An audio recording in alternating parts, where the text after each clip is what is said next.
बिस्मिल्लाहिर्रहमानिर्रहीम। Programme inside the news और मैं हूं डॉक्टर सना गौरी। बजट 2024-25 सिंध का पेश कर दिया गया। अवामी तवक्कात, इस्तराब, टैक्स और क्या मसाइल का हल है। 3450 अरब का ये टैक्स, जिसमें पिछले साल के मुकाबले में 13% इजाफा हुआ, लेकिन अब भी अपोजिशन का ये कहना है कि वो तमाम चीजें मुकम्मल ना हो सकी जिसके पहले वादे सिंध हुकूमत ने किए थे। कारोबारी हजरात इस हवाले से क्या सोचते हैं, और खासतौर पर सिंध में रहते हुए, जिस तरह हम कहते हैं जनाब कराची माशी हब है, तो उस हवाले से यहाँ के बिजनेसमैन जो तबका है उनका क्या ख्याल है कि वो तिजारती हवाले से जो चीजें हो रही हैं क्या उस पर मुतमईन है। एक तो ये भी बात कही जा रही थी पूरे तमाम हलकों से, पूरे पाकिस्तान से, कि कराची के ऊपर खास तौर पर तवज्जो दी गई है, लेकिन ग्राउंड रियलिटीज क्या हैं। कुछ तो दावे वादे चीजें ऐसी भी होती हैं कि अगर आप पंजाब की कोई खबर सुनते हैं कराची वाले, तो फौरन से ही कहते हैं कि वाह भाई क्या काम हो रहा है लाहौर में या पंजाब में स्पेशली। तो उस वक्त जब वहां पे लोगों पे रहने वाले लोगों से ग्राउंड रियलिटी पूछी जाती है, तो वो कहते हैं जनाब ऐसा नहीं है जैसा खबरों में बताया जाता है। शायद कुछ ऐसा ही हाल कराची का भी है और सिंध का भी है। जो चीजें पूरे पाकिस्तान के सामने पोर्ट्रेट की जा रही हैं उसकी हकीकत क्या है, क्या हकीकत में वाकई जितना बजट पेश किया जा रहा है उसमें जो चीजें कागजात में शो होती हैं, जो मंसूबे शो होते हैं, क्या उस पर काम हो भी रहा है, क्या नहीं हो रहा। ग्राउंड रियलिटीज पे बात करेंगे। मेरे साथ आज प्रोग्राम में मौजूद हैं सईद शफीक साहब, आप साबिक सदर चैम्बर ऑफ कॉमर्स हैं। सर, प्रोग्राम में आपको वेलकम करते हैं। जी, बहुत शुक्रिया आपका। सईद शफीक साहब, जिस तरह से इंट्रोडक्टरी पार्ट में मैंने कहा कि कुछ तहफ़्फ़ुज़ात हैं यहाँ पे लोगों के, आप क्या समझते हैं इस वक्त सिंध के बजट के हवाले से क्या कमेंट करेंगे? जी, बिस्मिल्लाहिर्रहमानिर्रहीम। मैं आपका और आपके चैनल का शुक्रगुजार हूँ कि हमें वक्तन फ़वक्तन मौका मिलता रहता है अपनी आवाज़ यहाँ पे आपके चैनल के ज़रिए लोगों तक पहुँचाने का। देखें, ये बजट तो हर साल आते ही हैं और फिर एक साल नया ख़त्म हो जाएगा, फिर उसके बाद आइंदा साल आएगा, फिर एक बजट आ जाएगा। तो ये अपने साथ जब आते हैं तो लोग इतने बेचैन होते हैं कि पता नहीं अब खैर खुदा खैर करे कि महंगाई के पिछे आवाम पे शायद और कोई नए टैक्स के बोझ तले जब जाए। अच्छा, हमारे यहाँ का जो कल्चर है उसमें आप देखें डायरेक्ट टैक्सेशन में और इनडायरेक्ट टैक्सेशन में बड़ा फ़र्क है। लोग डायरेक्ट टैक्सेशन में नेट में नहीं आते तो इनडायरेक्ट टैक्सेशन की तरफ गवर्नमेंट को जाना पड़ता है, और एक माचिस के ऊपर भी आपको टैक्स देना पड़ता है।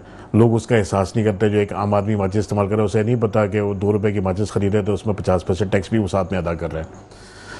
बहुत सारी चीज़ें ऐसी हैं जिनसे जो तवक्कुआत थी और जो एक्सपेक्टेशंस थी ख़ास तौर पे कराचीइट्स की, क्योंकि कराची न सिर्फ पाकिस्तान को बल्कि पूरे सिंध के भी रेवेन्यू का एक अच्छा, मेरे ख्याल है शायद 64% तो पाकिस्तान के ख़जाने में उसके 94% सिंध का 94% वो उसमें पार्टिसिपेशन है उसकी। और जब जो प्रोविंशियल टैक्स होते हैं उनकी वसूली के बाद आप देखें उसके बाद उसमें कराची को रिटर्न क्या मिलता है। क्या हमारी सड़कें बेहतर हो गई पिछले साल से? जो तरक्याती प्रोग्राम हमने रखे थे, यकीनन उसमें तरक्याती अखराजात भी हमने रखे होंगे, उनका नतीजा क्या निकला? आज हमारी सड़कें बेहतर हो गई, आज हमारे हॉस्पिटल्स बेहतर हो गए, हमारे स्कूल्स बेहतर हो गए, हमारी स्ट्रीट लाइट्स ठीक हो गई। क्या लोगों को पानी के मसाइल जो थे उनके वो रिजॉल्व हो गए? क्या गैस और बिजली के इशूज़ जो थे उनसे हम निपट गए? हर साल मुझे ऐसा महसूस होता है, मेरी अपनी फीलिंग्स हैं, आप हो सकता है ना इत्तेफाक करें मेरे से, कि बजाय हम आगे की तरफ जाने के हम शायद पीछे की तरफ आ रहे हैं और अपने मसाइल में इजाफा करते चले जा रहे हैं। नतीजा उसका यह है कि अवाम में महरूमी और जो है वो बढ़ती चली जा रही है। आपने देखा होगा, आप भी इसी माशरे का हिस्सा है, मैं भी इसी माशरे का हिस्सा हूँ। मैंने शायद, आप तो खैर उस वक्त पैदा भी नहीं हुए होंगे, जब बचपन में मैं अपना याद करता हूँ तो उस वक्त जो लोगों का टॉलरेंस लेवल था वो 6 घरों के बाद भी कोई घर अगर था हमारा तो उसमें लोगों का ताल्लुक था आपस में पड़ोसियों के साथ, कि गली में ये फलां फलां ये फलां फलां सारे लोग रहते हैं। और अदब और इज़्ज़त का ये लिहाज था कि अगर 6 घर के बाद वाला भी पड़ोसी अगर सामने से नज़र आए और हम कोई गली में कंचे खेल रहे हों या गिल्ली डंडा खेल रहे हो, ऐसी चीज़ जो आदाब के दायरे से बाहर हो, तो फ़ौरन उसको छुपा लिया जाता था कि डांट पड़ेगी, हमारे बाप तक खबर पहुँच जाएगी, फिर हमें डांट पड़ेगी इन चीज़ों की। और अदब लिहाज होता था उनका। आज क्या हमारा टॉलरेंस लेवल ये है? हाँ, ये आप उस प्रेशर का अंदाज़ा लगाएं जो मैं उसमें माशरे को कसूरवार इस अंदाज में ठहराऊंगा कि एक आम आदमी के ऊपर जितना एक दबाव है, जितना मेंटल स्ट्रेस है, ये स्ट्रेस मेरे और आपका पैदा करता नहीं है। ये वो हुकूमतें जो आपके ऊपर आके एक प्रेशर डालती हैं अपने मामलात से, अपने दीगर चीज़ों से, उससे एक स्ट्रेस इतना पैदा हो गया कि हमारा टॉलरेंस लेवल जो है वो मैं तो समझता हूँ जीरो पे भी नहीं, माइनस में चला गया। ये चीज़ें हम तारीख में देख चुके हैं, क्योंकि हम तालिब इल्म हैं और रिसर्च के हवाले से हम बात करते हैं। सोवियत यूनियन के टूटने की बड़ी वजूहात थी, लेकिन कुछ वजूहात में से ये भी वजूहात थी जो आज हम इसमें देख रहे हैं, जो बात अभी सही शफीक साहब कह रहे हैं कि इंडिविजुअल की ज़िंदगी पे, उसके जहन पे माशी चीज़ों का कितना ज़्यादा असर होता है। जब इंडस्ट्रियल दौर उनका शुरू हुआ और वो जनाब घर का हर फर्द कमाने पे मजबूर हो गया और घर में पैसों के मसाइल हो, तो ये बहुत बड़ी बड़ी रियासतें इसमें जो है वो निशाना बनती है। सही शफीक साहब, ख़ास तौर पे आपसे पूछना चाहेंगे क्योंकि आप साबिक सदर कराची चैम्बर ऑफ कॉमर्स हैं। पहले आपने जो मसाइल देखे इसमें कारोबारी हजरात के, इस दफ़ा आप समझते हैं कि उन मसाइल में कमी हुई है या इजाफा हुआ है? क्योंकि बहुत सी कॉन्फ्लिक्ट हमने देखी, जिस तरह से यहाँ पे आए थे वफाक से जो लोग आए उन्हें कहा गया कि जनाब लाहौर वालों को यहाँ पे लेके आ जाएं, उस पर कॉन्फ्लिक्ट हुए। फिर बिलावल भुट्टो जरदारी साहब ने कहा आप हमसे डायरेक्ट बात करें। फिर फील्ड मार्शल साहब ने डायरेक्ट यहाँ पे कारोबारी हजरात से बात की। क्या समझते हैं आप? जी देखें, बातें तो बहुत होती हैं, हमें नताइज सामने रखने चाहिए। क्या आपके ख्याल में, मैं सवाल आपसे करता हूँ कि आपको नतीजा नज़र आ रहा है उसका? मुझे तो नताइज नज़र नहीं आ रहे उसके। मेरे अवाम के या कराची के साथ अगर देखें, हम वो कौम है जो अपना एक बाजू कटवा चुके हैं और उसकी कई वजूहात थी। मैं उनकी डेप्थ में नहीं जाना चाहता, वो सबको पता है कि उनकी वजूहात क्या थी। आज अगर हम अपनी इसी अंदाज की वजूहात रखेंगे और अगर हम एक ऐसा सिटी जो पाकिस्तान को समझ लें आप, उसका इंजन है, वो पूरे पाकिस्तान की इकॉनमी को लेके चल रहा है, और उसके साथ उसके शहरियों के साथ अगर आपका सलूक नारवा रहेगा तो यकीनन फिर एक अंदर से एक लहर उभरेगी और एक जज्बा उभरेगा जिसमें आपको ये महसूस होगा कि आपके साथ नाइंसाफ़ी हो रही है, और यकीनन इस शख्स के साथ नाइंसाफ़ी हो रही है। अच्छा, एक तो अवाम का रद्द-ए-अमल होता है, एक होता है कारोबारी हजरात का रद्द-ए-अमल। जी जी। टैक्सेस में इजाफा और बहुत से टैक्स नेट में शामिल करने के लिए आपने अभी माचिस की डिब्बी का जिक्र किया, तो ये भी तो होता है कि एक शख्स अगर माचिस की डिब्बी खरीद रहा है, एक तो वो अपनी तनख्वाह में से कटवा रहा है, फिर वो माचिस खरीदने जा रहा है, तो उसको नहीं पता कि सर्फ साबुन माचिस में भी उसके पैसे कट रहे हैं। लेकिन जो शॉपकीपर है वो टैक्स के नेट में शामिल नहीं हो रहा होता, या उसकी क्या चीज़ें हैं, आगे कोई स्ट्रेटजीज़ हैं कि इन कारोबारी हजरात को, जो छोटे लोग हैं, जो छोटे सतह पे कारोबार कर रहे हैं, उनको किसी तरह टैक्स नेट में शामिल किया जाए? देखें डॉक्टर साहब, मैं आपको एक अर्ज़ करूं, असल में बहुत सारी चीज़ें आपको अपने माहौल से मुताबिकत के मुताबिक, मतलब माहौल से जो आपके मैच कर रही हो जो चीज़ें, उनको आप लेकर आएंगे तो बहुत अच्छा होगा। हम कंपैरिजन करते हैं अपना उन माशरों के साथ जो हम बहुत एडवांस हैं और 100 साल आगे चल रहे हैं, तो हमारा टैक्स का निज़ाम भी जो है ना वो उनसे ही कॉपी किया हुआ निज़ाम है। आप सेल्स टैक्स कह लें तो वेट है, वेट की कॉपी है, वैल्यू एडेड टैक्स जिसे आप कहते हैं यूरोप में या अमेरिका में, तो वो उसी की कॉपी है। अब आप यहाँ पे इनकम टैक्स देने के लिए अगर आप इनकम टैक्स ऑर्डिनेंस पढ़ें तो इतनी किताबें आपको चाहिए पढ़ने के लिए और समझने के लिए। एक आम आदमी जो अपने अकाउंट्स तक तो मेंटेन कर नहीं सकता, जो अपने अकाउंट्स तक मेंटेन नहीं कर सकता, दुकानदार है, ये आया, ये गया, ये निकाल दिया, शाम को देगा गल्ला उसने खाली गल्ला लेके आया था, इतने की मैंने अशिया बेची, इतने पैसे मुझे बचे, जेब में डाले, घर ले गया। आप उससे बताएं कि इनकम टैक्स के लिए वो हिसाबात जो है, मैं तो इस चीज़ से ही सबसे पहले मैं तो कई दफ़ा कोशिश की कि आपको टैक्सेशन का जो आपका निज़ाम है उसको इतना सहल और आसान बनाना आपको चाहिए कि एक आम आदमी भी जो है ना वो बगैर किसी खौफ के, डर के, ये जो नेट में ना आना है ना, इसमें बुनियादी वजह जो है ना वो लोगों की खौफजदा होने, क्योंकि वो मशीनरी जो आप इस्तेमाल करते हैं, FBI के लोग हों या दीगर सरकारी इदारों के लोग हों, वो आके आपके सिस्टम की और अपने उसकी वो कमज़ोरियाँ आपकी तलाश करते हैं। वो कॉमे डॉट फुल स्टॉप ढूंढते हैं आके और आपको उन कॉमे डॉट फुल स्टॉप पर ब्लैकमेल करते हैं। अगर मैं नेट में हूँ मिसाल के तौर पे और मैं आ गया वॉलंटरी कि मैं आ गया, यार मुझे टैक्स नेट में आना चाहिए, मैं आ गया, और आने के बाद जब उनकी आमद और जामद शुरू हुई और उसके बाद उन्होंने मेरे कॉमे और डॉट फुल स्टॉप पकड़ने शुरू किए, तो मैं कानों को हाथ लगाता हूँ, क्योंकि 10,000 रुपये, एक मिनट इसको मैं एक जुमले में ख़त्म करता हूँ, 10,000 रुपये मेरा टैक्स ना बनता हो, वो 5-5 लाख रुपए और 4-4 लाख रुपए रिश्वत लेके मेरे से चले जाते हैं। कौमी खजाने में गए 10,000 रुपये, 20,000 रुपये, 25,000 रुपये, उनकी जेब में गए 4-4 लाख रुपए, 5-5 लाख रुपए, तो फ़ायदा किसको हो रहा है? बहुत इसकी आसान मिसाल है, बहुत आसान सहल मिसाल है। चले, मैं एक इंडस्ट्रियलिस्ट हूँ, मैं चाहता हूँ कि मैं ये ग्लास की क्वालिटी है, मैं इसको बनाने की कोशिश कर रहा हूँ, और बहुत जो है मैं रॉ मटेरियल आला किस्म का इस्तेमाल कर रहा हूँ, सारा कुछ कर रहा हूँ, स्किल लेबर है मेरे पास, तमाम वसाइल मुझे पानी, बिजली, गैस सब चीज़ें मुहैया हैं, मगर मैं क्वालिटी नहीं मेंटेन कर पा रहा हूँ। तो बार बार मैंने सोचा कि यार मैं इतना बेहतरीन रॉ मटेरियल इस्तेमाल कर रहा हूँ, उसके बावजूद बंदे मेरे पढ़े लिखे हैं, मुझे सारी सहूलियात हैं, लेकिन फिर जब मैंने जाके रिसर्च की और पकड़ा तो मालूम है मेरा प्लांट जो है, मेरी मशीनरी जो है वो फरसूदा है। तो हमारी टैक्स कलेक्शन का जो निज़ाम है, बहुत माजरत के साथ एक साबिक वज़ीर ख़जाना थे, उन्होंने कहा था कि 90% या 80% जो है ना आपके एम्प्लॉयज़, उनको आप घर बैठाते हैं, उनसे क्या हम आपको तनख्वाह देंगे, बाकी 20% आदमी जो है ना वो काफ़ी है, ठीक है ना। तो उन्होंने ये कहा था ना, और मेरे ख्याल में मैं, क्योंकि वो भी बिजनेस कम्युनिटी का एक हिस्सा है, तो मैं उनकी इस बात से काफ़ी हद तक इत्तेफाक करता हूँ। जब हम भी किसी गवर्नमेंट के ऑफिस में जाते हैं, हम कहते हैं उन्होंने कहा था कि तमाम लोगों को घर पर बिठा के तनख्वाह देने, आधा इंतजाम आपका वैसे ही ठीक हो जाएगा। तो वो जब मैंने ये देखा कि भाई मैं क्वालिटी, तो मैंने फिर अपना प्लान चेंज किया, अपनी मशीनरी चेंज की। मशीनरी चेंज करने के बाद मुझे मतलूबन असर, आप टैक्स भी देते हैं, आप टैक्स देने के बाद अगर आप देखें उसका क्या होता है कि गवर्नमेंट के खजाने में टैक्स चला गया, चलो 1 मिनट छोड़े सारी बातों को, टैक्स चला गया गवर्नमेंट के खजाने में, उसके बाद वो टैक्स सैलरीज में, पेंशन्स में, कर्जों की अदायगी में, दिफाई अखराजात में और तरक्याती कामों में इस्तेमाल होते हैं। आपका क्या ख्याल है, अगर 1 अरब रुपए का टेंडर किसी चीज़ का पास हुआ है, क्या मैं और आप इस पाकिस्तान में नहीं रहते? क्या आपको नहीं पता उसमें कितनी करप्शन होती है? 25 करोड़ रुपए खर्च नहीं होंगे, 75 अरब रुपए जो है वो करप्शन की नजर हो जाएंगे, आप 1 अरब रुपए का बिल पास कर रहे हैं। तो मुझे दुख होता है इस बात का, जो टैक्स पेयर है वो कहता है मेरे टैक्स का रिटर्न मुझे क्यों नहीं मिल रहा? मैं जब इस मुल्क की तरक्की के लिए देता हूँ टैक्स, तो मुझे रिटर्न में भी तो मिलने चाहिए, वो सहूलियत भी तो मिलनी चाहिए ना मुझे। इसमें बहुत सारे क्वेश्चन है जो मैं आपसे करना चाहूंगी, खासतौर पर जाहिर सी बात है आप एक इम्पॉर्टेंट सीट पे भी और एक उसमें पीर से भी ताल्लुक़ रखते हैं, तो मैं चाहूँगी कि मज़ीद इस पर सवालात हों। लेकिन इस वक्त मुझे ज्वाइन कर चुके हैं अब्दुल वसीम साहब, आपका ताल्लुक़ MQM से, आप MPA हैं। सर प्रोग्राम में आपको वेलकम करते हैं। जी वेलकम। अब्दुल वसीम साहब, आज सिंध का बजट पेश कर दिया गया है और क्या समझते हैं कि क्या अवामी तवक्कात पे पूरा उतरता है ये बजट? पिछले साल के मवाज़ने में 13% ये बजट ज़्यादा है, किस तरह से देखते हैं मामलात को? देखिए ये बात सही है कि लिखने में और पढ़ने में, जैसे मैंने अपनी तकरीर में भी कहा कि वैसे तो बहुत अच्छा है लिखने और पढ़ने में, लेकिन जब इस पर इम्प्लीमेंट होने जाता है या डेवलपमेंट की स्कीमें लगता है या ये हेल्थ की या एजुकेशन की या दीगर और इदारों में जिसके लिए फंड रखा गया है, मतलब जैसे भी साहब जो भी है मैं नहीं पहचान पाया, तो जो बात कर रहे थे साबिक सदर कराची चैम्बर ऑफ कॉमर्स है हमारे साथ। जी हाँ, तो वो ये बात बिल्कुल सही कह रहे थे कि पैसा रख तो दिया जाता है, लेकिन उसके लिए सबसे पहले ये देखा जाता है कि वहां से हमारी जेब में क्या निकलेगा, उसके बाद वो आगे जाता है। जैसे अब फर्ज करें ठेका है सिंध में, सिंध के ठेकों में 60% तो सिर्फ करप्शन होती है, और वो भी जब ये ठेका होने जाता है तो वो कम रेट में उठा लेते हैं कुछ लोग ना, ठेकेदार। अब मुझे बताएं कि 100 रुपए का जो काम होना है वो अगर 40 रुपए में होगा या 30 रुपए में होगा तो वो क्या लगेगा?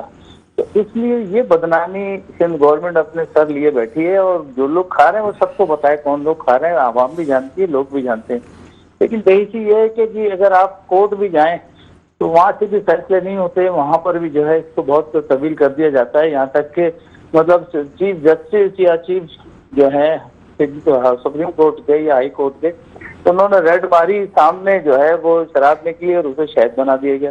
तो यहाँ तो सूरत हाल ये वाली है। हम जो हमारी जो कंसर्न है वो ये है, लिखने में अच्छा है कि जी बहुत बड़ा काम हो रहा है, लेकिन माजी में जितने भी प्रोजेक्ट इन्होंने अनाउंस किए हैं, कोई 10 साल से, कोई 15 साल से, कोई 18 साल से बिल्कुल ऐसे ही पड़ा है। ये बात है, कुछ काम हुए भी हैं जी, मैं बिल्कुल भी ये नहीं कहूँगा नहीं, लेकिन बहुत सारे काम ऐसे हैं जो रुके हुए हैं आज तक ना, कई साल हो गए उन पे पैसे रखे गए। जैसे अब K4 ले लें आप, सिंध गवर्नमेंट सीरियस ही नहीं है K4 पे। अच्छा, हर चीज वफाक पे डाली हुई है, और वफाक के लिए जो बजट मख्तस किया है उस पे क्या कहेंगे? ये तो कितना बजट मख्तस किया है, 3.5 अरब रुपए का बजट मख्तस किया K4 के ऊपर during the year. Federal government की 3,450 अरब है टोटल जो हजम है सिंध के बजट का। जी जी नहीं, मैं K4 के बजट की बात कर रहा हूँ वसीम भाई। फेडरल गवर्नमेंट ने 3.5 अरब रुपए का बजट रखा है उसके ऊपर K4 पे। प्रोविंशियल गवर्नमेंट ने क्या रखा है, आपको तफसीलात बताऊंगी, शायद मेरे इस वक्त नॉलेज में नहीं है। नहीं, आप सही कह रहे हैं कि इतना ही रखा है, उसकी जरूरत जो है ज्यादा है। फिर हम ये कह रहे हैं कि तकरीबन 70% काम उस पे मेरे हिसाब से हो चुका है, 30% रह गया है। अगर ये सीरियस हो जाए तो वो जल्दी हो जाएगा। और हम ये कह रहे हैं कि आप एक लाइन लेकर आ रहे हैं कराची में ना, तो उसकी ऑगमेंटेशन तो कर लें, यानी आप पानी लाएंगे, पानी डिस्ट्रीब्यूट किस चीज में करेंगे, तो वो लाइनें भी हमें दरकार होंगी, तो वो भी बना लें, लेकिन उसमें भी सीरियस नहीं है। लेकिन बहरहाल कह तो रहे हैं कि जी हम कर रहे मैं हैं, ये लेकिन समझना आप- चाहती हूँ जो हमारे नाजरीन है उनके भी वो भी आसानी से इस बात को समझ सके। वफाक हर साल खासतौर पे K4 के लिए जो है कुछ ना कुछ बजट मख्तस करता है, यहाँ पे फंडिंग भी होती है। कराची में तो आलमी सतह पे भी हमें पैसे दिए जाते हैं, हमने बहुत सी कंपनियों से जनाब मायदे भी किए हुए हैं, क्लिक भी हमारे सामने। काम होता क्यों नहीं है, क्यों पानी के लिए अभी भी परेशान है? खासतौर पे अगर मैं MQM से ही कहूँ कि अगर MQM सिर्फ कराची का में पानी का मसला ही हल करवा दे तो मेरा ख्याल है कि अब तो सब लोगों को, तमाम पार्टीज को अपने वोट बैंक की भी फिक्र होगी कि कराची वाला कितना रुलेगा अब आगे। बिल्कुल आप ऐसे ही सही कह रही हैं, लेकिन ये कि आप MQM की जद्दोजहद तो देखें इस K4 के लिए। K4 बनाया भी MQM ने, जनरेट भी MQM ने किया, फंड भी जो है चीफ के चिल्ला चिल्ला के, चाहे वो नून लीग हो, पीपल्स पार्टी हो या नेमतुल्लाह खान ने जनरेट किया है, कोई कहता है जनाब ये आप लोगों ने किया है। ये मुझे भी हिस्ट्री की करेक्शन मेयर मुस्तफा कमाल के दौर में कमीशन हुई थी और उस वक्त ये बन के गया था, तब भी हमने इस पर मुसलसल शोर मचाया और ये मुसलसल हमारे शोर मचाने से ही समझ लें कि ये इस हद तक भी आया है, वरना पीपल्स पार्टी सीरियस नहीं। आपने देखा पहले 25 अरब से ही शुरू हुआ था, आज जो है ये तकरीबन जो है 300-350 अरब रुपए में चला गया। तो ये सीरियसनेस है कि हम इसको इतना डिले करते हैं किसी भी काम को कि खराब हो जाओ, जानबूझकर ये सब डिले किया जाता है कि कराची के तो जब नाम आता है ना तो उनके सारे हाथ पैर रुक जाते हैं। कराची के काम करने के लिए तो कोई चीज तैयार ही नहीं है। जैसे मैं स्पेशली आपसे पूछना चाहूंगी कि कराची के जो बड़े मसाइल हमें नजर आते हैं, बिल्कुल जो हंगामी सूरत हाल में करने वाले मसाइल हैं, सबसे पहले तो ये पानी का इशू हो गया। दूसरा, क्या MQM ये समझती है कि यहाँ पे जो तालीम की सूरत हाल है, specially 9 matric first year second year, ये इंटर बोर्ड वाले मसाइल, इसको फौरी तौर पे हल होने की जरूरत है, क्योंकि एहसास महरूमी और फिर जो कराची के नौजवानों का मुस्तकबिल तबाह हो रहा है, इस पर बात करनी जरूरी हो गई है। देखिए कराची के मसाइल पानी से लेके, सेवरेज से लेके और आपने डेवलपमेंट से लेके और तमाम जो इदारे हैं उनसे लेके ये मसाइल तो बहुत ज्यादा बढ़ चुके हैं। आप जो बात कर रही हैं कि जी सीरियसनेस, मैंने जो आपसे और इन्होंने जो आपसे बोला वो उसमें सीरियसनेस का मसला है, फंड का मसला नहीं है। चाहे वो तालीमी इदारे हों, चाहे वो KMC के इदारे हों। पहले तो चलो KMC हमारे हाथ में था कि बल्कि आपके पास है, आप इख्तियारात के लिए देख रहे हैं। आज क्या मतलब हिच है मेयर को कि वो आज काम नहीं कर पा रहा, गवर्नमेंट उनकी नीचे मेयर उनका, ऊपर भी जो है वफाक में जो है सदर पाकिस्तान और वफाक में भी शामिल हैं। तो ये सब चीजें आपको नजर आ रही है ना कि कराची के साथ सीरियस नहीं है और हम मुसलसल ये चीखते चले आए, चाहे वो पानी का मसला हो या सेवरेज का मसला हो। कराची में अगर कोई चीख रहा है सही मानों में तो आप ईमानदारी से कि बिजली के मसले पे हमने तमाम कोशिश की। अभी 15 अरब रुपए वफाक जो है वो दे रहा था, पहले PWD से काम होता था, अब जो है PIDC बना दी गई कि इसके जरिए से होगा। हमारा जो कंसर्न है, अगर ये लोग अच्छा काम कर रहे हो, मेरिट पे काम कर रहे हो, तो हमें सिंध गवर्नमेंट से कराने में कोई हिच नहीं है। लेकिन यहाँ 60% तो चोरी हो जाता है पैसा, तो हमने कहा PIDC कर ले, नया वो बनाए, लेकिन वो भी नहीं करने दे रहे और उस पर भी जो है सर हमारे साथ ही रहेगा, अब्दुल वसीम साहब साथ ही रहिएगा और सही शफीक भी हमारे साथ ही। छोटा सा ब्रेक है, ब्रेक के बाद आपके सामने हाजिर होते हैं। ब्रेक के बाद आपके सामने हाजिर है। जो जितनी चीजें अब तक सामने आई है, अकाउंटेबिलिटी इंपॉर्टेंट है, ना कि ये कि सिंध को पैसा कितना मिल रहा है। जैसे हम कल भी प्रोग्राम में बात कर रहे थे, चूंकि बजट सेशंस चल रहे हैं तो बात करना जरूरी है कि जब 6-8 महीने से अब आपको आवाज़ें मुर्तज़ा वहाब साहब की सुनने को मिल रही थी कि जनाब वफाक खास तौर पे तवज्जो दे, तो क्यों वफाक जो है खास तौर पे कराची पे और सिंध पे क्या NFC की मद में पैसा नहीं मिल रहा है? क्वेश्चन तो रेज होता है। यहाँ पे कारोबारी हजरात का ख्याल रखना बहुत ज़्यादा ज़रूरी है। कारोबार तरक्की करेगा तो मुल्क तरक्की करेगा। सही शफीक साहब आपकी तरफ आते हैं, आप क्या समझते हैं कि खासतौर पर कराची के ताजरों को किस किस्म की फैसिलिटीज़ देनी चाहिए, टैक्स के मद में या दूसरी सहूलतें? आपको पता है लॉ एंड ऑर्डर की भी सिचुएशन है, कितना समझते हैं कि कराची का ताजिर अपने आप को महफूज समझता है हर लिहाज से, फाइनेंशियली हो या और लिहाज से? देखिए हमें कोई एक्सपेक्टेशंस नहीं है, हम ये कान सुनते सुनते पक गए हैं, मगर कुछ चीज़ें ऐसी हैं जो हमारे इख्तियार में नहीं है, उनसे हम ज़रूर तवक्को रखते हैं हुकूमत से कि उसमें बेहतरी आनी चाहिए। लॉ एंड ऑर्डर पे जो तहफ़्फ़ुज़ात हैं, आपको भी पता है क्या आज भी ये ग्राफ कभी ऊपर चला जाता है, 50-60% चला जाता है, कभी 25-30 पे आ जाता है, फिर एक लहर आती है, फिर ऊपर नीचे चला जाता है। क्या स्ट्रीट क्राइम्स खत्म हो गए हैं? क्या आज आप घर से निकलते हुए अपने आप को सेफ महसूस करती हैं? मेरा सवाल आपसे है, अगर आप महसूस करती हैं तो इसका मतलब है हालात बहुत अच्छे हो गए, लॉ एंड ऑर्डर बहुत अच्छा है। अगर मुझ समेत हर आदमी जो है वो एक खौफ खाता है कि पता नहीं मेरे साथ क्या होने वाला है ना, अगले मिनट में क्या होगा, तो इसका मतलब है हालात ठीक नहीं है। तो जो सिचुएशन है यहाँ पे, हम उसमें ये कहते, देखिए बात अभी वसीम भाई से भी जो बात हो रही थी आपकी, उसमें ये था कि पानी का मसला क्यों नहीं हल होता आपका। यकीनन इसके पीछे कोई कुछ ब्रेन्स हैं जो काम कर रहे हैं, कुछ मफादात हैं जिनको सामने रख के सोचा जाता है। वो मफादात क्या हैं? बिलियंस ऑफ रुपीस का पानी कराची वालों को खरीदना पड़ता है। अगर आपने उनके डोर स्टेप पे पानी पहुंचा दिया तो वो माफिया जो अरबों रुपए हड़प कर रही है इस कराची हाइट से, जो टैक्स की शक्ल में भी नहीं जा रहा, गवर्नमेंट की जेब में नहीं जा रहा, उस माफिया की जेब में जा रहा है, तो उसका क्या होगा? पानी हम खरीद रहे हैं। अच्छा, एक बात और, अभी हम K4 की बात कर रहे थे, कल मैं इत्तेफाक से बैठा हुआ था, कुछ इंजीनियर्स थे मेरे साथ जो लोग बैठे थे, पढ़े लिखे काबिल, उन्होंने इस पे काम भी किया होगा।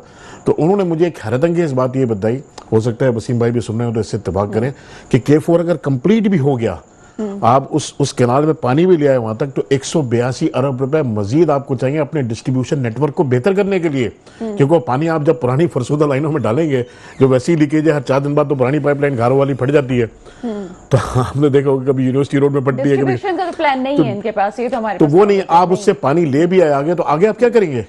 वो किसी के जहन में नहीं है, उसकी कोई प्लानिंग नहीं है, उसका कोई हिसाब ही नहीं है, उसका कोई बजट ही नहीं है, ठीक है ना।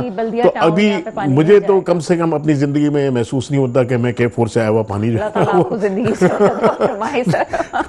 70-75 साल हो गए उन चीजों को। आप यकीन करें, अब मुझे अपने रूट पे जब मैं घर से निकलता हूं और अपने डेस्टिनेशन तक जाता हूं, मुझे सड़कों के खड्डे याद हो गए।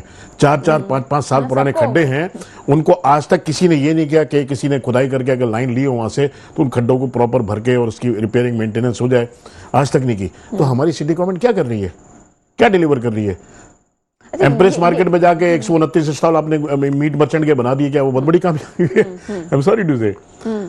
तो ये वहाँ पे जो सदर की मेन मार्केट है, जहाँ पे पूरा माशी हब जो वहाँ पे नजर आता है हमें, वहाँ पे बड़े होलसेलर रिटेलर बैठे हुए, वहाँ पे आपकी गाड़ी ना खड़ी करने की जगह है, ना कोई प्लानिंग है, वहाँ पे आप जाके कोई भी काम कर नहीं सकते। बड़ी मसाइल है, लेकिन आई डोंट नो क्यों सिटी गवर्नमेंट इस तरफ तवज्जो नहीं देती। आगे चलते हैं। वसीम साहब, ये जो तमाम चीज़ें हमने कही हैं, उस पर ब्रेक से पहले मैंने ब्रेक पे आने के बाद मैंने एक बात कही थी कि कराची के लिए अलग से पैसा मांगा जाता है। आप किस हद तक इसको सेकंड करेंगे कि जनाब ठीक है, कराची के लिए अलग से पैसा वफाक दे, या आप समझते हैं कि सिंध के पास बजट में इतना पैसा मौजूद है कि अगर वो सीरियस होकर तमाम संजीदगी से, जैसे आपने कहा कि अगर खर्च करना चाहे तो यहाँ के काम हो सकते हैं? नहीं, देखिए कराची के लिए अलग से पैसा नहीं मांगा जाता। अलग से तो ये है कि हम उनसे डिमांड कर रहे हैं कि सिंध गवर्नमेंट जो है वो अच्छा काम नहीं कर रही और न डिलीवर कर रही है। हमारी गलियां और इलाके सेवरेज इंतहाई खराब हो चुके हैं और वो इस बात को तस्लीम करने को तैयार नहीं है। उनकी बुक में लिखा है कि जी सब कुछ अच्छा है, तो हम इस वजह से वहाँ से वो कहते हैं वफाक से कि भाई हमें कुछ इतना फंड दे दो MNMPA को, क्योंकि वो नीचे तो सारी गवर्नमेंट उनके हाथ में। तो ये वाली बात है। अच्छा, कुछ पैसा 100 तकरीबन मेरे ख्याल में 150 के करीब जो है बिलियन जो है वो रुके हुए हैं।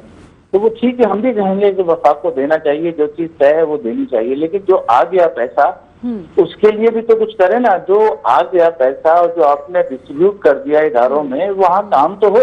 असल मसला वही है, घूम फिर के सीरियसनेस नहीं है वहाँ। कोशिश ये है कि बस किस तरह जो है वो हम दिनों में जो है डिफेंस में शिफ्ट हो जाएं, या इतना पैसा बना लें कि हम अपने इलाकों में जो है वो कर लें, या मुल्क से बाहर भेज दें। ये सोच फरमा है और नीचे ब्यूरोक्रेसी इंतहाई करप्ट बैठी हुई है और नाअहल है। करप्ट के साथ साथ नाअहल है, काम भी नहीं जानते। कुछ लोग हैं कर रहे हैं काम, मैं उनको अप्रिशिएट करूंगा, लेकिन ये कि अक्सरियत जो है वो इस उसमें लगी है कि बस कैसे पैसा निकलेगा, काम हो ना हो वो सेकंड ऑप्शन है उनका। तो इस वक्त जो है सूरत हाल ये है और हमारी सारी तकरीरें इसी पे हैं कि आपने चीज तो रख दी है, लेकिन उस पर जो है वो आप इम्प्लीमेंट करने को तैयार नहीं। इम्प्लीमेंट नहीं होगा तो बजट पिछले साल भी ऐसे ही हुआ, इस साल भी ऐसे ही होगा। बजट सिलसिला होता है कि तमाम MPA से तरक्याती मंसूबे मांगे जाते हैं, तो क्या हुकूमती MPA से ही मांगे गए हैं या अपोजिशन वालों से भी लिए जाते हैं? देखिए, ये होती है ADP स्कीम जो तमाम MPA से ली जाती है उनके इलाके से, कि भाई आपके इलाके में क्या क्या बड़े मसाइल हैं और क्या क्या छोटे मसाइल हैं। तो वो MPA एक अपने लेटर हेड पे लिख के देते हैं कि भाई ये मसाइल हमारे, तो वो ADP में शामिल किए जाते हैं। इस दफा अपने तो शायद उन्होंने कोशिश किया कि कर लिए हैं, लेकिन अपोजिशन के अभी तक जो है, जो मेरे इल्म में उन्होंने अभी तक नहीं किया। वो ब्लॉक की शक्ल में उन्होंने रख लिया उसको, अब उसमें अगर डाल देंगे लेकिन आपसे तो मांगे ठीक है। गए थे, अपोजिशन से मांगे गए थे प्लान? जी कहा था उन्होंने। हमारा तो प्री बजट सेशन भी हुआ था, आपके इल्म में होगा। प्री बजट सेशन होता इसीलिए है कि भाई तमाम लोगों से बात की जाए और वो अपनी अपनी जो है मशावरत जो है वो बजट में डालें। तो मशावरत यही थी कि हमने वो तमाम चीजें वहां पर भी बयान की, तकरीर के जरिए भी और राइटिंग के जरिए भी बनाकर दिया कि भाई ये इलाकों में ये मसाइल हैं, तो इसको बेहतर किया जाए। अच्छा, स्पेशली मैं आपसे पूछूं क्योंकि जाहिर सी बात है, अगर आपका वोट जो है वो कराची, हैदराबाद, यहाँ से आपको वोटिंग ज़्यादा मिलती है, इसी वजह से आप असेंबली में भी हैं, इसी वजह से आप वफाक में भी बैठे हुए हैं। मुझे बताइएगा कि अगर मैं कहूँ कि कराची की आवाम तो ये समझती है कि अब जो है MQM हमारे मसाइल हल कर लेगी, लेकिन अभी तक गवर्नमेंट बने हुए भी काफी दिन हो गए, आप क्या समझते हैं कि कितने सक्सेसफुल हुए हैं आपके कराची के मसाइल को हल कर सकें? इसको जरा हमें इस तरह सोचना होगा। देखिए, मेन जो मसाइल हैं अवाम के वो हैं बल्दियात से वाबस्ता। ठीक है। अच्छा, हम बल्दियात में जब भी आए तो हमारी कोशिश यही रही, फारूक सत्तार आए तो, मुस्तफा कमाल आए तो, आपने देखा तरक्की हुई है। सिर्फ एक वसीम अख्तर का पीरियड ऐसा गुजरा कि जिसमें फंड मैसर नहीं थे, नहीं दिए गए और ना ही सीरियस थे गवर्नमेंट ना, तो उसमें प्रॉब्लम काफी रही। लेकिन फिर भी नीचे ग्राउंड तक बहुत सारी चीजें हम, क्योंकि यूसी चेयरमैन थे हमारे पास, काउंसलर थे और हमारा पूरा एक सिस्टम नीचे तक काम करता है मिलकर ना। तो मैं ये नहीं कहता कि हमने भी कोई दूध की नहरें बहा दी, लेकिन ये कि फिर भी ये कि छोटी छोटी चीजें हम कर लेते थे। अभी इस वक्त तो आप देख रहे हैं कि नीचे ग्राउंड में कुछ जमात इस्लामी के हैं, पीपल्स पार्टी के हैं, कुछ PTI के हैं, या फिर ऊपर मेयर जो है उनका है।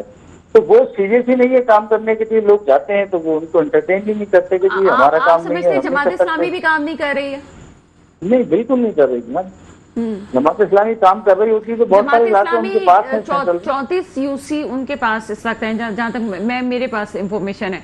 उनके ख्याल वो तो ये कहते हैं जरा हम अपना फंड खुद ही जनरेट कर रहे हैं, खुद काम कर रहे हैं, हम तो पैसा नहीं ले रहे हैं। यूसी फंड जनरेट कर ही नहीं सकती ना। यूसी को पहले जो है वो 5 लाख रुपए दिए जाते थे, अब इस जो है 7 लाख बढ़ा के 12 लाख कर दिए गए उनके पास। सर प्रॉपर्टी टैक्स भी उनको कह रहे हैं कि मिल रहा है ना? नहीं, अभी तो कोई ऐसी चीज यूसी तक तो नहीं पहुंची है। अब नए में कुछ सोच रहा हो तो उन्होंने कहा कि जी उनके पास प्रॉपर्टी टैक्स गवर्नमेंट लेती है, उनका काम ही नहीं है, या फिर मेयर के पास जाता है। सर इसको कंफर्म करने की जरूरत है, क्योंकि हमारे पास जो तर्जुमान सिंध हुकूमत आए उन्होंने भी कहा कि जी उनको इतना बाख्तियार कर दिया गया है कि प्रॉपर्टी टैक्स भी उनको मिल रहा है। और फिर जो हमारी बात हुई एडवोकेट सैफुद्दीन साहब से, उन्होंने भी कहा कि जनाब वही तमाम फंड्स को हम जनरेट करके अपने लिए काम कर रहे हैं, काम करने का मसला है, बल्कि हम अपना पैसा फंड जनरेट होता है मेयर के पास या फिर सिंध गवर्नमेंट के पास, और वो डिस्ट्रीब्यूट करते हैं नीचे। जैसे सिंध गवर्नमेंट अब 12 लाख रुपए पिछले बजट में इन्होंने 12 लाख रुपए रखे हैं, वो यूसी में जा रहे हैं। यूसी खुद अपना फंड जो है वो कहीं से जनरेट नहीं करती, यही पैसा इस्तेमाल करती है।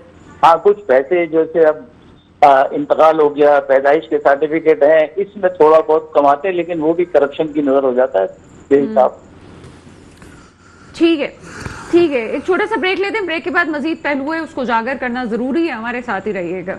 ब्रेक के बाद आपके सामने हाजिर हैं और जिस तरह से गुफ्तगू हो रही है, तमाम चीज़ों को, पहलुओं को सोचना इसलिए भी ज़रूरी है कि अब वो कहते हैं ना कि बस हो गई है, तो वाकई कराची वालों की बस हो गई। सवाल यहाँ पे ये है, थोड़ी सी आपकी फील्ड से अगर मैं हट के बात करूँ सही शफीक साहब, एक होता है कि सियासी एतबार से हम देखें, हमने यहाँ पे मुख्तलिफ स्टेक होल्डर देखे, जमात इस्लामी, MQM और बहुत सारी मजहबी जमातें भी यहाँ पे हैं, पीपल्स पार्टी ने भी दिखा दिया।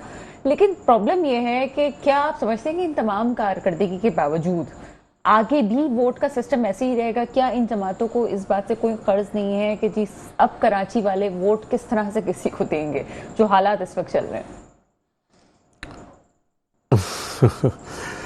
बड़ा खतरनाक सवाल है आपका, और इसका जवाब भी खतरनाक ही है।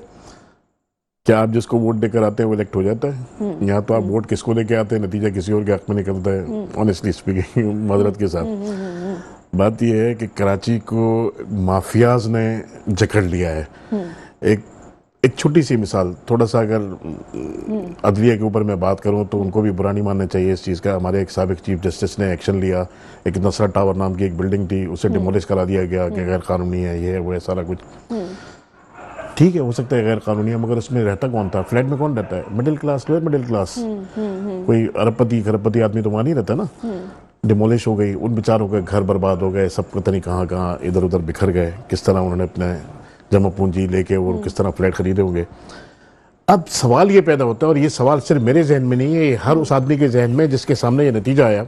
वो सवाल ये है कि वो जिन लोगों के सामने बनी, जो सरकारी एहलकार उसमें थे, एनओसीज कहाँ से दी, एनओसीज कहाँ से मिली, जो एसबीसीए के लोग आते थे और आके इंस्पेक्शन करते थे, वो सब लोग आते भी थे और जाते भी थे और सब कुछ हो। उसके बाद वो एक बिल्डिंग भी खड़ी होकर कई साल से आबाद थी वो, तो उस बिल्डिंग वालों को तो सजा मिल गई। उन एहलकारों को जिनकी मौजूदगी में ये सब कुछ हुआ और जिन्होंने ये काम गलत किए, क्या उनको सजा मिली? मेरे पास तो आज तक कोई खबर नहीं है। वैसे ही जारी सारी तो फिर वही बताए ना आपके, जब तक एहतिसाब का अमल नहीं होगा। माफियाज के हवाले से मैं आपसे बात करूं, यहाँ पार्किंग माफिया बहुत बड़ी है, यहाँ इंक्रोचमेंट माफिया बहुत बड़ी है। आपको क्या नहीं पता, थाने बिकते हैं इस शहर के अंदर, सबको पता है। अब तो मेरे ख्याल है कोई ऐसा सीक्रेट नहीं है जो लोगों के इल्म में ना हो। थाने बिकते हैं। थाने क्या बिकते हैं? बीटर आता है वहाँ के एक रेडी वाले से या एक पथारे वाले से पैसे लेके जाता है, जमा करता है, हफ्ता चलता है, वो इकट्ठे करके जब लेके जाता है तो करोड़ों रुपए के थाने में वो जमा होते हैं पैसे। अगर वही टैक्स की शक्ल में जाए, आप कोई सिस्टम ऐसा बनाए, उसको लीगलाइज करें, उसको जगह मखसूस करें, वहां पे जाके लोग बेचारे जो आते हैं, जो गरीब है, उसको भी कमाने का हक है, वो जरूर कमाए। अगर वो दुकान के वसाइल नहीं रखता, वो रेडी लगाए, मगर उसका एक सिस्टम बनाए प्रॉपर, ताकि वो जो आ रहा है। और फिर उसके बाद जब रेवेन्यू आप इकट्ठा करें, बात यह है कि हमारे उस बर्तन में जिसमें हम जमा करते हैं ना, उसमें बहुत बड़े बड़े सुराख हैं। वो जमा करके जो बचता है, वो जो निकल जाता है उसमें से, वो आप सिर्फ ये बताएं, मैं इत्तफाक से आज गुजर रहा था, नेटी चिट्टी के पुल का नाम आपने सुना होगा। वो गोरे के जमाने का बनाया, 200 साल पुराना ब्रिज है, आज भी खड़ा हुआ है, आज भी ट्रेन उसके ऊपर से गुजर के जाती आती है। हमने ट्रेन के लिए कोई नया ब्रिज नहीं बनाया, मगर उसको पुराने को बंद करके हमने एक नया ब्रिज बना दिया था ज़िया-उल-हक साहब के दौर में वहाँ पे, और उसको बंद कर दिया था। अब उस पर एक फूड स्ट्रीट बनी हुई है। उसी के साथ एक इंटरचेंज बना बड़ा, जिसमें से वो सिग्नल का सिस्टम खत्म हो गया। मैं आज वहाँ से गुजर रहा था, मैंने देखा 3 जगह से 4 जगह से उसकी रिपेयरिंग हो रही थी, वो टूट के गिर गया था नीचे, और वहाँ ब्लॉक्स लगा के उसमें बीच में उन्होंने उसको बंद किया, और उसमें बीच में वहाँ उसकी रिपेयरिंग और मेंटेनेंस हो रही है। तो गोरे का बनाया हुआ 18वीं सदी का ब्रिज जो है वो आज भी चल रहा है। उसमें नेकी थी, उसमें खुलूस था, उसमें मिलावट नहीं थी, उसमें चोरी नहीं थी, उसमें रिश्वत खोरी नहीं थी, वो चल गया। जिस चीज़ को हम आज बना रहे हैं, ज़िया-उल-हक साहब का दौर 79 तक चला उनका दौर, ठीक है ना जी। तो उसमें क्या हुआ, 79 कह रहा हूँ, 89 तक चला, शायद 88 तक चला, मुझे जहन में नहीं आ रहा इस वक्त। तो करप्शन, मेयार, क्वालिटी बस नहीं चलता कि अल्लाह ताला ने ये फरमाया कि रिस्क मैंने अपने हाथ में रखा हुआ है। हम आज उस नहज पे पहुंच गए हैं कि अगर खुदा ने रिस्क अपने हाथ में नहीं रखा होता तो हम शायद लोगों के हलक में से हाथ डाल के निकाल देते। ये हमारी इस वक्त सिचुएशन है और ये सूरत हाल है। करप्शन की सूरत हाल जो तो है, करप्शन उरूज पर है। पानी का आपने कहा, पानी का मसला हल नहीं होगा जब तक वो माफिया एक्टिव नहीं होगा, उसका लगाम नहीं डाली जाएगी, उसको कंट्रोल नहीं किया जाएगा, पानी का मसला हल नहीं होगा आपका। मैं आपको दावे से कहता हूँ ये बात, यहाँ खुल्ला आलम नचरा कहता हूँ ये बात। आपके दीगर मामला हैं, आप इस शहर के रोशनियों के शहर को आप जाके विजिट करें, आपको आधे से ज़्यादा शहर की लाइट बंद मिलेंगी। इवन बाज़ औक़ात शारा फैसल की लाइटें बंद होती हैं, शारा फैसल की लाइट्स आपकी बंद होती हैं। तालीम, आप खुदा का शुक्र अदा करें कि इस शहर के बहुत सारे लोग ऐसे हैं जो आज भी एनजीओज़ की शक्ल में शहर के लिए काम कर रहे हैं। कितने लोगों ने स्कूल गोद लिए हुए हैं, वो तालीम का काम कर रहे हैं। कितने लोग हेल्थ के सेक्टर में काम कर रहे हैं, कितने लोग दीगर शोबों में काम कर रहे हैं। जो मैं खुद एक एनजीओ का जिम्मेदार हूँ, हमारे पास ऐसे लोग भी आते हैं जो कारोबारी तौर पर नुकसान उठा लेते हैं, हम उनको सपोर्ट करते हैं फाइनेंशियली। अगर ये एनजीओ, इंडस हॉस्पिटल इसकी एक बहुत बड़ी मिसाल है, दीगर इदारों के अस्पताल बहुत बड़ी मिसाल है। अरबों रुपए का बजट कराची का टैक्स देता, कराची का ताजिर देता है वहाँ पे जमा कराने के लिए। बिल्कुल ऐसा ही है। कराची जो शहर है वो है कि जहाँ बहुत से एनजीओ काम कर रही है, ना सिर्फ कराची के लिए बल्कि पूरी दुनिया के लिए। तहसीन आबिदी मुझे ज्वाइन कर चुकी है, पीपल्स पार्टी से आपका ताल्लुक है, मेरे प्रोग्राम में आपको वेलकम करते हैं। Thank you so much. Tahseen Abidi साहब, बजट पेश कर दिया गया है, क्या कहेंगी किस तरह से चीज़ें, जो डेवलपमेंट फंड दिए गए हैं, जो तालीम के हवाले से है, किस तरह से डिस्क्राइब करेंगी इसको? देखिए, अगर आप ओवरऑल बजट का टोटल देखें जो 451.87 जो रखे गए हैं, उसमें अपने पिछले साल के कंपैरेटिवली अगर आप देखें तो 12.9% जो है वो हमने इजाफा किया है। फिर आलमी मकामी माली दबाव के बावजूद जो है हुकूमत ने माली जिम्मेदारियों का मुजाहरा करते हुए अपने अवाम के लिए कि इन हालात में, हालात आपको भी पता है कि कोई बहुत आइडियल हालात नहीं है हमारे, उसमें फिर बहुत सारी टेक्निकलिटीज़ हैं, बहुत सारे फैक्ट्स हैं कि अगर आप देखें कि ओवरऑल जो सिंध है वो 800 अरब रुपये जो है वो जनरेट करता है। फिर हमें जो एनएफसी की मद में मिलने चाहिए, हमारा जो सिंध का स्पेशली कराची से जो रेवेन्यू जाता है नेशनल रेवेन्यू में वो 60 to 62% है, लेकिन हमें पे बैक अगर आप देखें तो 5% भी नहीं मिल रहा। अगर इन हालात को सामने रखते हुए फैक्चुअल बात करें, तनकीद बराए तनकीद करेंगे तो बहुत कभी भी टाइम खत्म नहीं होगा, जिंदगी गुजर जाएगी तनकीद करने में। लेकिन अगर आप फैक्ट सामने रखें, मैं अगेन हैविंग सेड दैट कि हालात अच्छे नहीं है, चीजें बेहतर होनी चाहिए, हम कोशिश कर रहे हैं बेहतर करने की, लेकिन हमें चैलेंजेस बहुत ज्यादा है। फेडरल से हमें जो है वो कॉर्पोरेशन जो एक्सपेक्टेड थी या जो मिलनी चाहिए वो हमें नहीं मिल रही है। अभी K4 की मसले में थोड़ा सा सुन रही थी, हमारे एनसीएम वाले भाई भी बहुत ज्यादा तनकीद कर रहे थे कि K4 हमने शुरू किया, यकीनन वो 2004 में मुशर्रफ साहब के दौर में शुरू हुआ, लेकिन जो अमली उस पर काम हुआ ये भी ऑन रिकॉर्ड है, ये कोई इस बात से डिनाई नहीं कर सकता कि 2015 में पार्टी ने उस पर अमली काम शुरू किया, किसी चीज का इनिशिएटिव लेना और इस चीज को आगे बढ़ाना, there is a big difference कि काम शुरू किसने किया। फिर K4 में ही अगर आप देखें जितनी हर्डल्स आ रही हैं, सेंट्रल गवर्नमेंट का जो पार्ट था, जितने हमारे फंड्स थे, जितनी हमारी ऑर्गेनाइजेशन थी, वो 100% कंप्लीट थी। जो फेडरल से फंड आना था सना, वो फंड्स नहीं आ सके। ये जो प्रोजेक्ट स्टार्ट हुआ था तो 25 अरब से स्टार्ट हुआ था, आज इसकी लागत 125 अरब से तजावज कर चुकी है। 2018 में इसको वापडा को दे दिया गया। फिर चीजें इतनी बीच में हर्डल्स डाली गई। हमें पता है हमारा शहर है सना, मैं आप इसी शहर में रहने वाले, हम यहीं पैदा हुए, हमने यही मसाइल फेस करते हुए हम बड़े हुए। यकीनन इस शहर के मसाइल हमारे अपने मसाइल हैं, हम कोई बाहर जाके थोड़ी है कि कहीं और जाते हैं, फ्लाई करके कराची आ जाते हैं, यही रहते हैं, यही रोजमर्रा के मसले फेस करते हैं, वही पानी के मसाइल हैं, तमाम मसाइल सड़कों के जो भी मसाइल हैं हम भी फेस कर रहे हैं। लेकिन जहाँ बेहतरी नजर आ रही है, मुझे लग रहा है उससे बात करनी चाहिए कि जिस तरह से गवर्नमेंट ने इस बजट में हर सेक्टर में जो है वो आपने इंक्रीज, आप देखेंगे 10 to 12% इंक्रीज किया है, डिस्पाइट के हमारे हालात कितने खराब हैं। तो मुझे लगता है बेहतरी की गुंजाइश तो हमेशा होती है, हम कभी भी ये नहीं कहते कि हम बड़े 100% परफॉर्मेंस दे रहे हैं, हमेशा बेहतरी की गुंजाइश है, हम बेहतरी लाने की कोशिश कर रहे हैं। थोड़ा सा पार्टी हैट हटा के मैं आपसे बात करूं, आप कराची, हम बहुत पहले से जानते हैं कि आप बाकी कराची के लिए आपने हमेशा से आवाज उठाई है, हर प्लेटफॉर्म पर उठाई है। आप अगर अपनी देखें कि कितनी तब्दीली आपको कराची में लगती है कि बेहतरी की तरफ आ रहा है कराची? मैंने तो पार्टी कैप लगाई नहीं, मैंने तो आपसे मुसलसल उसकी उन बातों की को अग्री किया कि जी मसाइल बहुत हैं, परफॉर्मेंस 100% हो सकता है नहीं हो हमारी, मैंने तो ये अग्री किया। सना हमेशा मैं पूछ रही हूँ कि आप क्या समझती हैं कि कोई बेहतरी ऐसे शोबे में? देखिए बेहतरी तो हर सेक्टर, आप नंबरिंग वाइज पढ़े, आप एक आएगा कि हमने कहाँ बेहतरी लाने की कोशिश की। हमने फंड्स बढ़ाए, वो फंड इसीलिए बढ़ाए, अगर आप तालीम के शोबे में जाएं कि जी असातिज़ा की तादाद जो है वो 4000 भर्तियां नहीं की जाएंगी, इनरोलमेंट होंगी स्कूल कॉलेजेस में, जो अपग्रेडेशन होगी उसकी, तो तमाम चीजें, बिल्डिंग्स को जो है अपग्रेड किया जाएगा। इसी तरह हेल्थ में आप चले जाएं कि मोबाइल यूनिट्स हैं, हॉस्पिटल्स के जो डिफरेंट यूनिट्स हैं उसको बढ़ाने की बात की गई है। हर सेक्टर में, पूरी बात करूँगी तो बहुत डिटेल में चला जाएगा, हर सेक्टर में काम हो रहा है। आप कराची में देखें जिस तरह 65 अरब रुपए सना सिर्फ और सिर्फ कराची के लिए एलोकेट किए गए हैं तरक्याती फंड्स में। पूरे पाकिस्तान के बजट में आप उठा के देख लें कि किसी शहर के लिए इतनी बड़ी अमाउंट किसी तरक्याती बजट में रखी गई है, मैं आई गारंटी यू कि कहीं पे नहीं रखी गई है।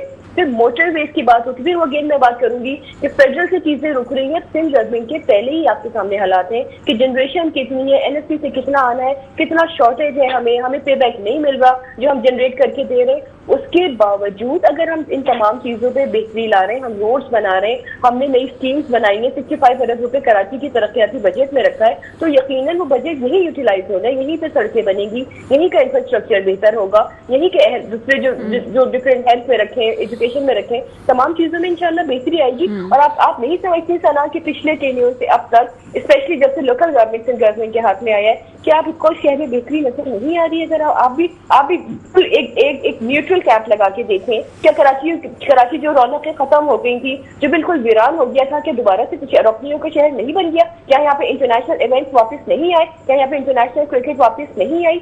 तो बेहतरी तो आ रही है, मुझे लगता है तनकीद करें सबका राइट है, लेकिन जहाँ सच्चाई है, जहाँ फैक्ट्स है ना, उनको भी थोड़ा सा एक्नॉलेज करना चाहिए। जी वैसे तहसीन, आपके थ्रू एक बात तो हम पहुंचा सकते हैं स्क्रीन पे कि मैं अपने प्रोग्राम से हमेशा कहती हूँ कि कराची वो वाहिद सिटी है पाकिस्तान का जहाँ खवातीन को चोर भी देखे तो वो दूर भाग जाता है, इतनी रिस्पेक्ट है, हम रात को भी जाते हैं तो।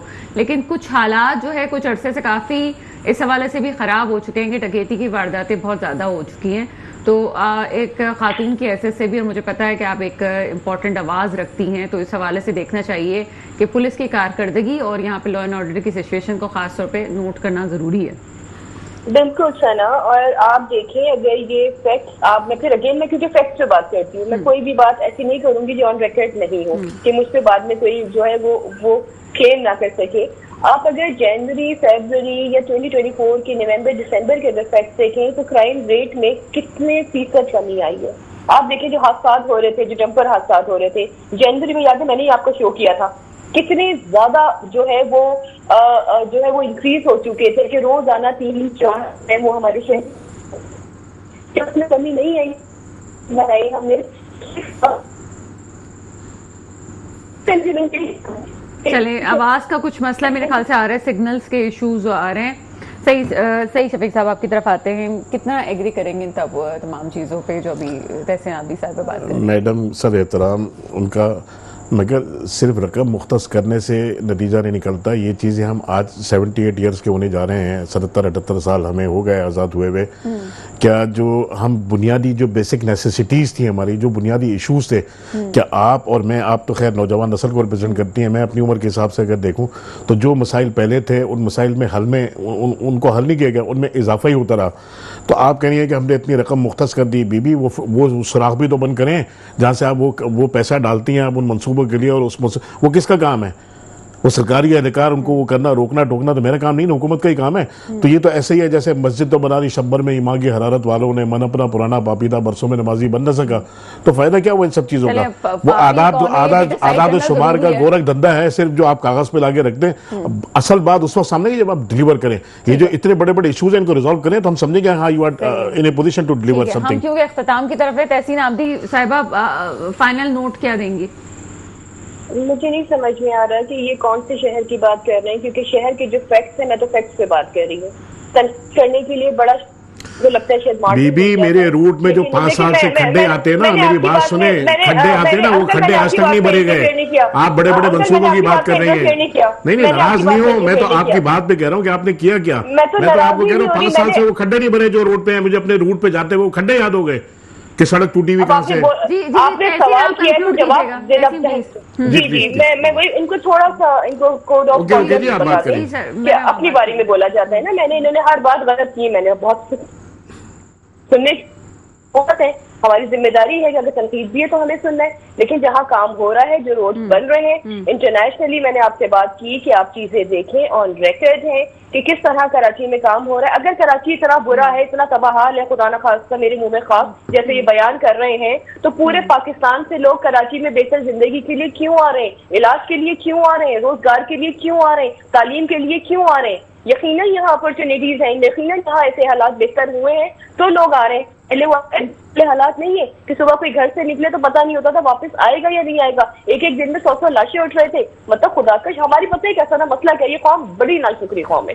कभी कि उन हालात को अगर आप देखें कि कराची का क्या हाल था और अब जो हालात बेहतरी की तरफ जा रहे हैं, कि किस तरह हमारी इकोनॉमी PTI के दौर में किस तरह डाउन है, किस तरह बेहतरी की तरफ चीजें स्टेबल होती जा रही हैं, तो उसको एक्नॉलेज नहीं करना है।